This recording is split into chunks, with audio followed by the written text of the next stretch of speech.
Prabowo Subianto hari ini memulai lawatan ke 5 negara. Ini merupakan perjalanan ke luar negeri perdana Prabowo sebagai Presiden Republik Indonesia.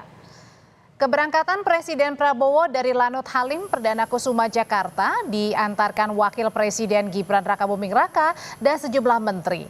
Prabowo didampingi Menteri Luar Negeri Sugiono dan Sekretaris Kabinet Teddy Indrawijaya dalam kunjungan kerjanya ke luar negeri. Prabowo Saudara memulai lawatan ke luar negeri dengan mengunjungi Tiongkok, Amerika Serikat, Peru, Brasil, dan Inggris. Keberangkatan Prabowo ke sejumlah negara adalah untuk memenuhi undangan negara sahabat.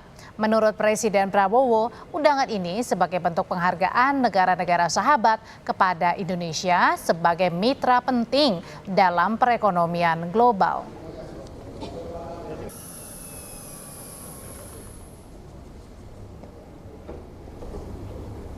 Presiden Prabowo Subianto menyerahkan urusan pemerintahan Indonesia kepada Wakil Presiden Gibran Rakabuming Raka selama ia menjalani lawatan ke luar negeri yang berlangsung pada hari ini hingga pekan ketiga November 2024. Prabowo bilang sudah memberikan bekal dan arahan teknis kepada Gibran dan anak buahnya di kabinet.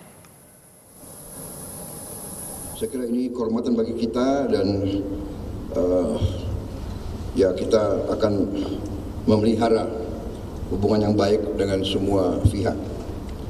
Saya sudah memberi instruksi kepada Wakil Presiden dan Kabinet Merah Putih hal-hal yang digunakan sebagai pedoman. Saya kira tidak ada yang luar biasa.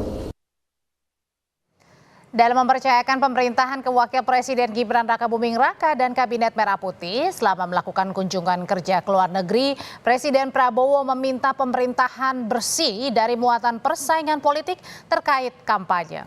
Prabowo pun kembali menyinggung upaya pemerintah yang bersih dari penyelewengan dan manipulasi. Presiden meminta Kabinet Merah Putih harus tegas. Bersih dari manipulasi, bersih dari kong kali kong dengan pihak-pihak lain. Saya memberi petunjuk kepada semua pihak dalam pemerintah, terutama Kabinet Merah Putih, untuk bertindak dengan tegas tapi dengan arif, dan tidak boleh ada unsur-unsur politis dalam melaksanakan katakanlah kampanye ini. Harus tegas, harus berani, tapi juga upayanya harus bersih dari muatan-muatan politis dan dari dendam-dendam politik.